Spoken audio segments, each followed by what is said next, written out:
दोस्तों, कल मुझे कमेंट मिला है या मेल पर मुझे मिला है, लेकिन वो मेरे मेंबर्स ने मुझे किया है। तो मैं क्या करता हूँ कि चूज करता हूँ टॉपिक कि कौन सा जो है अभी फ्रिक्वेंट आया है या कितना टाइम हो गया है, तो मैं उनकी हेल्प करता हूँ, मेरे मेंबर्स की। मेंबर्स का मतलब क्या है, मैंने एक मेंबरशिप प्रोग्राम स्टार्ट कर रखा है और उस मेंबरशिप के अंदर मैं आप लोगों को zero to hero video tutorial send करता हूं। आप लोगों को अपनी मेल पर वो वीडियो ट्यूटोरियल्स मिल जाते हैं, आप लोग डाउनलोड कर लेते हैं। वीडियो ट्यूटोरियल्स ही नहीं है, कंप्लीट सोर्स कोड भी देता हूं और आप लोगों को कंप्लीटली जो है पूरा का पूरा गाइड भी करता हूं। तो ASP.NET कोर है, और ये सिर्फ ASP.NET कोर नहीं है। ASP.NEट कोर है, जावास्क्रिप्ट है, jQuery है, आप लोगों का ब्लेजर है, आप लोगों का एंगुलर है, आप लोगों का रिएक्ट है, और ये जर्नी चलती रहेगी। ये जर्नी है मेरी, जो मैं सिर्फ 500 रुपीज इसके मैं आप लोगों से ले रहा हूं, और आप लोगों को डे बाय डे के वीडियोस ट्यूटोरियल आप लोगों के मेल पर आप लोगों के पास आ जाते हैं। तो जो लोग इसको ज्वाइन करना चाहते हैं वो वीडियो के डिस्क्रिप्शन बॉक्स में जा सकते हैं, वहां पर एक गूगल फॉर्म मिलेगा, उसे फिल कर दीजिए, आप लोगों का मेंबरशिप स्टार्ट हो जाएगा। और इस मेंबरशिप में ही मुझे मेंबर्स के मेल मिले हैं कि सर हमसे ऑथोराइजेशन, डायनेमिक रोल ऑथोराइजेशन नहीं हो रहा है, तो वो जो है उसमें हेल्प कीजिए। तो मैं उनके लिए ये वीडियो जो है ये मैंने बनाया है। इसमें हम लोग आगे चलेंगे और बताएंगे कि डायनेमिक रोल ऑथोराइजेशन कैसे होता है, क्या नहीं होता है। ठीक है, तो पहले हम लोग मेंबरशिप के बारे में बात कर लेते हैं कि क्या है ये मेंबरशिप और क्या मिलेगा आप लोगों को। ये वो मेंबरशिप है जो मैं आप लोगों को प्रोवाइड कर रहा हूं सिर्फ 500 रुपीज में। आप लोगों को beginning to advance video tutorial .NET core पर मिलेंगे। इसमें आप लोगों को वीडियो ट्यूटोरियल मिलेंगे, कंप्लीट सोर्स कोड मिलेगा, जो भी रिसोर्सेस मैं यूज करता हूं जैसे डॉक्यूमेंट फाइल है, इमेज फाइल है, वो भी मिलेगा, और आप लोगों के मेल पर मिलेगा, तो आप लोग उसे डाउनलोड कर सकते हैं। ये आप लोग देख सकते हैं, डैपर है उस पर मिलेगा, रिएक्ट पर मिलेगा, SQL सर्वर पर मिलेगा। और ये जर्नी सिर्फ यहाँ तक ही नहीं है कि ये सारे वीडियो ट्यूटोरियल्स, और इवन मैं आप लोगों को प्रोजेक्ट बेस्ड वीडियो ट्यूटोरियल दे रहा हूँ। जैसे .NET कोर में मैंने 2 वीडियो ट्यूटोरियल दो प्रोजेक्ट अभी कंप्लीट करती हैं, तीसरा भी मैं कवर करूंगा। डैपर के थ्रू वो हम लोग करते हैं, तो .NET कोर उसमें शामिल हो जाएगा। ये दोनों मैंने एंटिटी फ्रेमवर्क कोर के थ्रू किए हैं, और वो भी मॉडल फर्स्ट अप्रोच के थ्रू। .NET ब्लेजर पर अभी चल रहा है। तो फाइनली मैं ये बोलूंगा कि 500 रुपीज में एक बार ट्रस्ट करके देखिए, फाइनली आप लोगों के पास एक अच्छा मटेरियल जो है आप लोगों को मिलेगा। नमस्कार दोस्तों, आप सभी का फिर से स्वागत है टेक्नोलॉजी कीड़ा चैनल में। और आज का जो टॉपिक है वो यही है कि मुझे जो कमेंट मिला था उसका मैं आंसर दे रहा हूं। मुझे एक कमेंट मिला था एक यूजर से, एक यूजर से नहीं है, 2 यूजर से सेम कमेंट मुझे मिला है। उस कमेंट का मतलब क्या है, डायनेमिक रोल ऑथोराइजेशन। तो पहले मैं बता दूं कि जो डायनेमिक रोल ऑथोराइजेशन जो सीखना चाहता है वो क्या है एक्चुअल में, उस पर बात करते हैं हम लोग। ऑथोराइजेशन क्या है, ऑथेंटिकेशन क्या है, और उस चीज के बारे में हम लोगों को सीखना क्या है। और उनकी जो क्वेरी थी उनसे भी मैं पूछना चाहूंगा कि एक्चुअल में आप लोगों की क्वेरी क्या थी। ठीक है, तो सबसे पहले हम लोग बात करते हैं ऑथोराइजेशन की। ऑथोराइजेशन का मतलब होता है एक्सेस करना।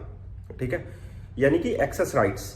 आप लोगों के पास कौन से कंट्रोलर को, कौन से एक्शन मेथड को, कौन से रिसोर्सेस को एक्सेस करने की परमिशन है, उसे हम लोग कहते हैं ऑथोराइजेशन। और ऑथोराइजेशन जो है वो जो मुझे कमेंट मिला है वो चाहते हैं कि रोल बेस्ड ऑथोराइजेशन हमें बताया जाए कि किस बेसिस पर रोल ऑथोराइजेशन होता है, रोल ऑथोराइजेशन। तो मैं आप लोगों को बता दूं कि और हाँ, साथ में उन्होंने कीवर्ड ऐड किया है डायनेमिक रोल ऑथोराइजेशन। तो मैं आप लोगों को बता दूं कि एक तरीका तो ये होता है डायनेमिक रोल ऑथोराइजेशन को हैंडल करने का कि आपने पूरा मोनोलिथिक आर्किटेक्चर बना लिया अपने सिस्टम में, मतलब प्रोजेक्ट बना लिया, चाहे वो कैसा भी प्रोजेक्ट हो आप लोगों का, किसी भी चीज से रिलेटेड प्रोजेक्ट हो, आप लोगों ने पूरा प्रोजेक्ट बना लिया। आप लोगों के पास एक्शन मेथड्स हैं, कंट्रोलर्स हैं, रोल्स हैं, राइट। तो आप लोग क्या करेंगे, रोल बेस्ड ऑथोराइजेशन यानी डायनेमिक रोल बेस्ड ऑथोराइजेशन का मतलब क्या हुआ कि आप लोगों ने हर एक कंट्रोलर लेवल पे और हर एक एक्शन लेवल के ऊपर ऑथोराइज टैग जो है, अनोटेशंस जो है वो आप लोगों ने ऐड कर दिया। मान लीजिए आप लोगों ने होम कंट्रोलर के ऊपर ही ऑथोराइजेशन कंट्रोल ऐड किया है, लाइक दैट ओनली ऑथोराइज। तो ऑथोराइज का मतलब है कि होम कंट्रोलर को सिर्फ कौन एक्सेस कर पाएगा, जो कि ऑथेंटिकेटेड यूजर है, यानी कि सिर्फ जिसने लॉगिन किया है वो किसी रोल में है या नहीं है कोई मतलब नहीं है, वो लॉगिन कर सकता है, राइट। दूसरा आप लोगों के पास है कि अगर आप लोगों ने मान लीजिए प्रोडक्ट कंट्रोलर और उस पर आप लोगों ने ये ऐड कर दिया कि ऑथोराइज, और उसमें आप लोगों ने ऐड कर दिया रोल्स इक्वल्स टू एडमिन, कि मतलब आप लोगों के एप्लीकेशन में पहले से रोल्स है, दैट इज रोल्स है एडमिन, कस्टमर, और मान लीजिए आप लोगों के पास है पेड यूजर। ये 3 रोल आप लोगों ने पहले से ही डिफाइन कर रखे हैं आप लोगों की एप्लीकेशन के अंदर। तो आप लोग क्या कर सकते हैं, जैसे कि प्रोडक्ट कंट्रोलर पे आप लोगों ने डिफाइन कर दिया that is role equals to admin, कि इस प्रोडक्ट कंट्रोलर को सिर्फ और सिर्फ एडमिन देख सकता है, राइट। और उसके अंदर आप लोगों ने ये भी डिफाइन कर दिया कि जो रीड कर सकता है वो एनोनिमस भी कर सकता है, ठीक है। आप लोगों ने ये भी डिफाइन कर दिया। तो प्रोडक्ट को कौन रीड कर सकता है, एनोनिमस यूजर रीड कर सकता है। लेकिन अगर मैं बाकी अदर एक्शन मेथड्स की बात करूं तो उसको कौन एक्सेस कर सकता है, दैट इज ओनली एडमिन, ठीक है। लेकिन आप लोगों ने गेट ऑल पर क्या कर रखा है कि सारे के सारे प्रोडक्ट कौन रीड कर सकता है, कोई भी, एनोनिमस, ठीक है। तो ये तो गया कि हम लोगों ने स्टैटिक रोल्स वहां पर डिफाइन कर दिए पहले से ही और हम लोग लॉग इन कर रहे हैं। अब आप लोगों ने एक सर्विस बना रखी है कि आप लोगों ने सारे के सारे रोल्स जो है आप लोग गेट किए हुए हैं, आप लोगों ने सारे यूजर्स गेट किए हुए हैं। अब आप लोग क्या करेंगे, यूजर्स की डिटेल पर जाएंगे, ठीक है। तो डिटेल पर यूजर की आईडी वहां से जाएगी नेविगेट होकर, ठीक है, एज ए राउटेड वैल्यू जाएगी। और वहां पर जहां पर जाएगी वहां पर आप लोगों ने सारे के सारे रोल्स निकाल रखे हैं, ठीक है। तो आप लोग कोई भी जो एडमिन होगा उसको ये फंक्शनलिटी होगी कि वो अपना दूसरा एडमिन भी कोई बना सकता है एप्लीकेशन में। तो एक तो होता है डायनेमिकली हम लोग किसी को रोल असाइन करें, पहले से हमारे पास रोल बने हुए हैं हम लोग सिर्फ असाइन कर रहे हैं। जैसे मान लीजिए कि मैं एडमिन हूं और मैंने क्या किया, प्रदीप नाम के लड़के को, पहला वो क्या था, कस्टमर था, और मैं चाहता हूं कि वो एज ए एडमिन काम करे मेरी कंपनी के अंदर। तो मैंने क्या किया, प्रदीप नाम जो भी रजिस्टर्ड यूजर था उसकी आईडी को मैंने नेविगेट किया एज ए राउटेड वैल्यू। वहां पर मैंने सारे रोल्स निकाले यूजिंग चेकबॉक्सेस, मैंने उसको एडमिन रोल भी असाइन कर दिया और कस्टमर रोल भी वो है, ठीक है। तो वो एडमिन वाले एक्सेस भी कर सकता है अब, और वो भी एक्सेस कर सकता है। तो ये हो गया डायनेमिकली हम लोगों ने किसी भी यूजर को असाइन कर दिया रोल। तो अब प्रदीप भी क्या हो गया, एडमिन हो गया। तो ये होता है डायनेमिक रोल असाइन करना, ठीक है। अब एक और क्वेरी आप लोगों के माइंड में आती होगी कि हम लोग डायनेमिकली रोल ही बनाना चाहते हैं, वहां पर रोल हम लोग बनाए, पहले से डिफाइन ना हो, हम लोग एक अपना नया रोल बनाए। तो अगर आप लोग एक नया रोल बनाना चाहते हैं तो मान लीजिए कि आप लोगों के पास है एडमिन, कस्टमर और आप लोगों के पास है यूजर रोल, राइट। लेकिन पेड यूजर आप लोग डायनेमिकली बनाना चाहते हैं। अब आप अपनी एप्लीकेशन में नहीं बनाना चाहते और कहीं पर भी आप लोगों ने एक्शन मेथड और कहीं पर भी आप लोगों ने डायनेमिकली कहीं पर भी ये चीज असाइन नहीं कर रखी है कि जो नया रोल हो वो किसको एक्सेस करेगा, राइट।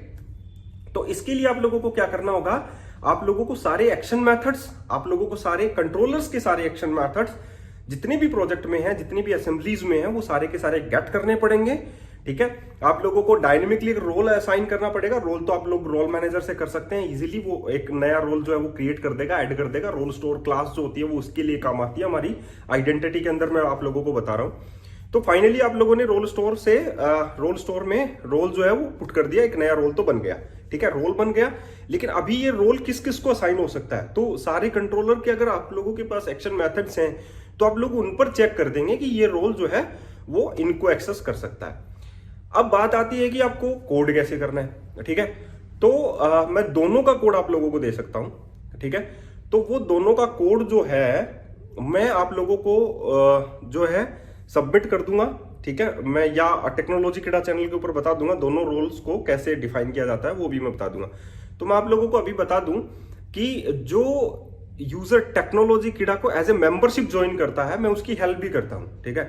तो अगर आप लोगों ने अभी तक टेक्नोलॉजी किडा को मेंबरशिप जो है जो नहीं ली है, जिसमें मैं आप लोगों को अनलिमिटेड कोर्सेज प्रोवाइड करता हूं, ठीक है। अनलिमिटेड कोर्सेज का मतलब है मैंने डॉटनेट के ऊपर एक पूरा कोर प्रोजेक्ट बनाया है, प्रोजेक्ट बेस्ड ट्यूटोरियल मैं आप लोगों को देता हूं। प्रोजेक्ट बेस्ड ट्यूटोरियल का मतलब ये होता है दोस्तों कि मैं आप लोगों को बिगिनिंग टू एडवांस सिखाता हूं उसमें, और वीडियो ट्यूटोरियल्स उसके देता हूं।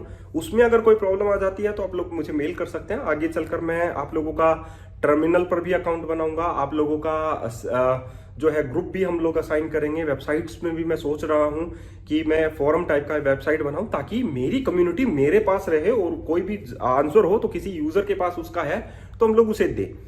तो मेरा यही रहता है कि मैं आप लोगों को सिर्फ 500 रुपए में उसकी फीस रख रहा हूं जो मेंबरशिप मेरी है, और मेंबरशिप के बारे में मैं अभी आप लोगों को पूरा डिटेल में बताता हूं। ये 500 रुपीज में मैं आप लोगों को क्या क्या दे रहा हूं वो देखिए। इस 500 रुपीज में मैं आप लोगों को ASP.NET Core के 0 to हीरो वीडियो ट्यूटोरियल्स दे रहा हूं, जिसमें आप लोगों के पास 2 प्रोजेक्ट आ जाते हैं। ये प्रोजेक्ट बेस्ड ट्यूटोरियल्स हैं, कोई नॉर्मल नहीं है। इसमें मैं आप लोगों को पूरा कंप्लीट विद आप लोगों के वो डिटेल बताता हूं कि इस चीज में आप लोगों को क्या करना है, इस चीज में आप लोगों को क्या करना है, यूज केसेस साथ में बताता हूं कि कहां पर आप लोग काम में ले सकते हैं। तो ये पूरा डिटेल में बताता हूं, विद एग्जांपल मैं आप लोगों को करके दिखाता हूं। ऐसा नहीं है कि थ्योरेटिकल है, सिर्फ प्रैक्टिकल मैं आप लोगों को करके दिखाता हूं। वीडियो ट्यूटोरियल्स में उसमें देता हूं आप लोगों को पूरा कंप्लीट सोर्स कोड मैं आप लोगों को देता हूं, तो इससे आप लोगों को बहुत अच्छा समझ में आएगा। दूसरा, उसके बाद में मैं एंटिटी फ्रेमवर्क कोर, उसके बाद में मैं एंगुलर, उसके बाद में रिएक्ट, उसके बाद में ब्लेजर, उसके बाद में ये टेक्नोलॉजी चलती रहेगी सिर्फ 500 रुपए में। अनलिमिटेड मेंबरशिप अगर आप लोगों को लेनी है, अनलिमिटेड, तो आप लोगों को ये सिर्फ 500 रुपीज जो है ये पे करने पड़ेंगे। ये मेरी फीस है, लिटरली मैं बोल रहा हूं। इस 500 रुपीज में आप लोगों को बहुत कुछ सीखने को मिलने वाला है। अगर आप लोग निवेश कर सकते हैं और एज ए ट्यूटर मुझे मानते हैं, तो मैं ये कहूंगा आप लोगों को ये 100% जो है निवेश करने चाहिए। ये आप लोगों की जो मेरे वीडियोस देखता है, सिर्फ मेरा वीडियोस एक बार के लिए हर रोज जो है वो देख लीजिए। देख भी लेंगे तो भी आप लोगों को जो टेक्नोलॉजीज हैं उसके बारे में आप लोग अवेयर रहेंगे, क्योंकि मैं लेटेस्ट टेक्नोलॉजी को भी आगे कवर करूंगा। तो मैं यही कहूंगा कि जिन्होंने मेंबरशिप ली है वो लोग फायदा भी ले रहे हैं। मैंने कल वीडियो भी पोस्ट किया था एक लड़के का, जो कि और अगर आप लोगों को भी लगता है कि मेरे वीडियोस आप लोगों के लिए हेल्दी हैं, तो प्लीज आप लोग भी मुझे वीडियो सेंड कीजिए मुझे मेल पर, जहां पर आप लोगों को गेट होते हैं आपके वीडियोस। तो मेंबरशिप के लिए मैं यही कहूंगा, जिन्होंने अभी तक मेंबरशिप नहीं ली है वो मेंबरशिप ले लीजिए। वीडियो के डिस्क्रिप्शन बॉक्स में जाइए, वहां पर आप लोगों को एक गूगल फॉर्म मिलेगा एंड फाइनली आप लोगों की मेंबरशिप जो है वो स्टार्ट हो जाएगी। तो दैट्स फाइनल। मैं आप लोगों को यही कहूंगा दोस्तों कि ले लीजिए, क्योंकि जो लोग कंपनी में लगे हुए हैं वो भी अगर मुझे क्वेरी करेंगे तो भी मैं अब उनके लिए प्लान बनाऊंगा, उनके लिए सब कुछ तैयार करूंगा, मटेरियल तैयार करूंगा और फाइनली उनको पोस्ट कर दूंगा। लेकिन जो मेंबर होगा उन्हीं के लिए, ठीक है। तो आज का वीडियो इतना ही है। और ऑथोराइजेशन का तो मुझे मेल कीजिए कि आप लोगों को किस टाइप का ऑथोराइजेशन जो है वो एक्चुअली में चाहिए है। चलिए हम लोग चलते हैं, फिर मिलते हैं नए वीडियो के साथ। धन्यवाद।